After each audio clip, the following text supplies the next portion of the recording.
Hello friends, हमारे YouTube channel में आप सभी का स्वागत है। आज हम आपको झारखंड के एक ऐसे मंदिर के दर्शन कराने के लिए लेके जा रहे हैं जहां ज्योतिर्लिंग और शक्तिपीठ एक साथ विराजमान है। आइए आज हम आपको ले चलते हैं देवघर की उस पावन धरती पर जहां शिव और शक्ति का साक्षात मिलन होता है। झारखंड के देवघर में स्थित बाबा बैद्यनाथ धाम न केवल भारत के 12 ज्योतिर्लिंगों में से एक है, बल्कि यह अत्यंत जागृत सिद्धपीठ भी है। मान्यता है कि यहाँ आने वाले भक्तों की हर मनोकामना पूर्ण होती है, इसलिए इसे कामनालिंग भी कहा जाता है। यदि आप आध्यात्मिक शांति और भगवान शिव की भक्ति में डूबना चाहते हैं तो देवघर की यात्रा आपके लिए यादगार अनुभव हो सकती है। प्राचीन काल में देवघर को हरित की वन या केतकी वन कहा जाता था, लेकिन बाबा बैद्यनाथ धाम के भव्य मंदिर की स्थापना और यहाँ शिव शक्ति के साक्षात वास की मान्यता के कारण लोग इसे देवताओं का घर यानी देवघर कहने लगे। ये दुनिया का इकलौता एक ऐसा स्थान है जहाँ ज्योतिर्लिंग और शक्तिपीठ एक साथ विद्यमान है। इतने देवताओं की उपस्थिति की वजह से इस नगरी का नाम देवघर प्रसिद्ध हुआ। बाबा धाम को लंकापति रावण के साथ भी जोड़ा जाता है। पौराणिक मान्यता के अनुसार लंकापति रावण भगवान शिव का परम भक्त था। उसने हिमालय पर घोर तपस्या की और शिवजी से वरदान मांगा कि वह शिवलिंग को लंका ले जाकर स्थापित करे। भगवान शिव ने शिवलिंग तो दे दिया, लेकिन एक शर्त रखी कि इसे मार्ग पर तुम्हें कहीं भी भूमि पर नहीं रखना है। यदि भूमि पर रखोगे तो ये वहीं स्थापित हो जाएगा। रावण शिवलिंग ले जा रहा था, लेकिन देवघर के पास उसे लघुशंका की आवश्यकता महसूस हुई। रावण ने एक ग्वाले, जो वास्तव में भगवान विष्णु के रूप थे, को शिवलिंग पकड़ा दिया। शिवलिंग बहुत भारी हो गया और ग्वाले ने उसे भूमि पर रख दिया। शिवजी वही स्थापित हो गए। रावण ने शिवलिंग को उठाने की बहुत कोशिश की, लेकिन वह टस से मस नहीं हुआ। हार मानकर रावण ने वही पूजा की और मंदिर का नाम बैद्यनाथ पड़ा। बाबा बैद्यनाथ मंदिर की एक विशेष बात यह है कि यह ज्योतिर्लिंग और शक्तिपीठ दोनों हैं। पौराणिक कथा के अनुसार जब भगवान विष्णु ने सुदर्शन चक्र से माता सती के शव को काटा तो उनका हृदय देवघर में गिरा था। यहाँ ज्योतिर्लिंग के साथ ही शक्ति की पूजा होती है, जो इसे अत्यंत पावन और दिव्य स्थल बनाती है। यह मंदिर काफ़ी पुराना है और इसकी वास्तुकला अद्भुत है। मंदिर का मुख्य शिखर कमल के आकार का है और यह बेहद भव्य दिखता है। यहाँ मुख्य मंदिर के साथ साथ अन्य देवी देवताओं के भी मंदिर हैं। यहाँ मंदिरों की कुल संख्या 22 हो जाती है। परिसर के भीतर मुख्य मंदिरों में माता पार्वती मंदिर या मुख्य शिव मंदिर के ठीक सामने स्थित है और भक्त बाबा बैद्यनाथ और माता पार्वती के मंदिरों के शिखरों को लाल पवित्र धागे से बांधते हैं। जय दुर्गा शक्तिपीठ यह स्थान 51 शक्तिपीठों में से एक है जहाँ माता सती का हृदय गिरा था। माँ सरस्वती मंदिर यह मंदिर परिसर के दक्षिण पश्चिम कोने में स्थित है। यहाँ बसंत पंचमी की पूजा की जाती है।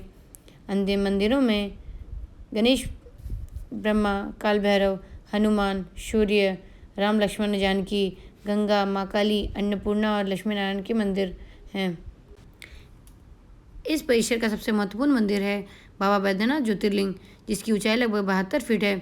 यहाँ भगवान शिव को बैद्यनाथ, जिसे आरोग्य के देवता के रूप में पूजा जाता है। मंदिर के शिखर पर सोने की 3 कलश और एक दुर्लभ पंचशूल स्थित है। मंदिर के पश्चिमी द्वार के पास एक प्राचीन कुआं है जिसे चंद्रगुप्त कहा जाता है, जिसका अपना धार्मिक महत्व है। बाबा बैद्यनाथ ज्योतिर्लिंग और माता पार्वती माता के मंदिर में गठबंधन की रस्म की जाती है। शिव और शक्ति के मंदिरों के शिखरों को धागे से जोड़ना वैवाहिक सुख और अटूट प्रेम का प्रतीक माना जाता है। अब बात करें कि यहाँ पर कैसे पहुँचे। बाबा धाम देवघर पहुँचने के लिए आप हवाई, रेल और सड़क मार्ग तीनों मार्गों का विकल्प चुन सकते हैं। देवघर पहुँचने के लिए रेल यात्रा सबसे सुविधाजनक मानी जाती है। यहाँ 3 प्रमुख रेलवे स्टेशन हैं। जैसे सिटी जंक्शन, जो सबसे बड़ा मुख्य स्टेशन है, जो हावड़ा दिल्ली मेन लाइन पर स्थित है। यह मंदिर से लगभग 7 से 8 किलोमीटर दूर है और यहाँ से आप ऑटो, ई रिक्शा, टैक्सी लेकर 15 से 20 मिनट में मंदिर तक पहुँच सकते हैं। एक और स्टेशन है बैद्यनाथ धाम ट्रेन स्टेशन। यह मंदिर के सबसे करीब लगभग 1.5 किलोमीटर दूर स्थित है। जैसे से यहाँ के लिए मेमू या लोकल ट्रेनें उपलब्ध रहती हैं। सबसे नज़दीक देवघर जनसंघ रेलवे स्टेशन है। ये मंदिर से लगभग 30 से 5 किलोमीटर की दूरी पर है। यदि हवाई मार्ग की बात करें तो देवघर हवाई अड्डा यहाँ मुख्य शहर से लगभग 12 किलोमीटर दूर है। यहाँ से दिल्ली, कोलकाता, पटना और रांची जैसे शहरों के लिए सीधे उड़ानें उपलब्ध हैं। एयरपोर्ट से आप टैक्सी या ऑटो के जरिए आसानी से मंदिर तक पहुँच सकते हैं। यदि सड़क मार्ग की बात करें तो देवघर पड़ोसी राज्यों और शहरों से सड़क मार्ग द्वारा अच्छी तरह जुड़ा हुआ है। रांची, पटना और कोलकाता से नियमित सरकारी और निजी बसें उपलब्ध हैं। श्रावण मास में श्रद्धालु बिहार के सुल्तानगंज से गंगा जल लेकर लगभग 105 किलोमीटर की पैदल यात्रा कर बाबा धाम पहुँचते हैं। बाबा बैद्यनाथ धाम केवल एक धार्मिक स्थल नहीं बल्कि आस्था, भक्ति और अटूट विश्वास का केंद्र है।